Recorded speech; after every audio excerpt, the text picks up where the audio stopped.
नाज़रीन, मुल्क में वधंदड़ महंगाई और पेट्रोलियम शयुनि जे अघनि में इज़ाफ़ो थियण बाद अवाम सख़्त परेशान है।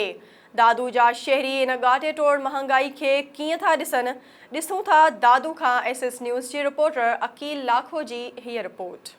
में वधंदड़ महंगाई ऐं मुसलसल पेट्रोलियम शयुनि में इज़ाफ़े बाद आवाम जेका आहे उहा सख़्त परेशानी के मुंहुं ॾेई रही आहे। अचो त दादू शहरनि सां इन हवाले सां ॻाल्हि ॿोल कयूं तो महंगाई जे इन दौर में इन महंगाई के कीअं था ॾिसनि। साईं तमामु महंगाई वधी वई आहे। ॿियो त असांजा कारोबार जेके आहिनि, कम्युनिकेशन जो दुकान आहे, उन जो कमु जेको आहे शुरू ई गर्मी लॻी पई आहे, तमामु ॾाढी कमु शुरूआत ई 7-8 खां पोइ था शुरूआत थियनि। इहे 9, 10, 11, 12 बजे ताईं कमु हले थो, जंहिंमें बि असांखे माना 9 बजे ज़ोरी दुकान बंदि कराए वञनि था ऐं असांजो डिस्टर्ब कारोबार लॻो पियो आहे ऐं असां पाण डिस्टर्ब लॻा पिया आहियूं। हिकु महांगाई ॾाढी, ॿियो वरी कारोबार सवेल बंदि करण सां रोज़ी ते असर थो पए ऐं तमामु घणा परेशान लॻा पिया आहियूं।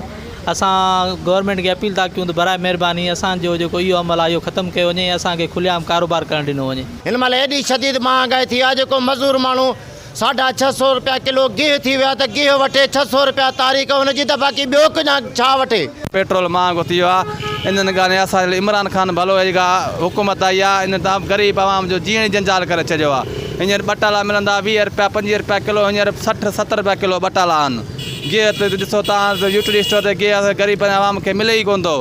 आवाम ग़रीब लाइ माना रिलीफ आहे कोन, अमीरनि जे लाइ सभु कुझु आहे हिते, भई ग़रीब आवाम उहो ई सुरनि में आहे। शहरनि जी ॻाल्हि ॿोल ॿुधी हुननि जो इहो ई चवणु आहे त महांगाई जेका आहे उहा अरूज ते आहे। असांजो जीअं जेको आहे जंजाल थी वियो आहे। पेट्रोलियम शहर में जेका आहे उहो मुसलसल इज़ाफ़ो थियण बाद तमामु सख़्त मुश्किलातुनि खे मुंहुं पई ॾिए। इन्हनि वफ़ाक़ी ऐं सिंध गवर्नमेंट खां मुतालबो कयो आहे त फौरी तौरु महांगाई खे घटि कयो वञे।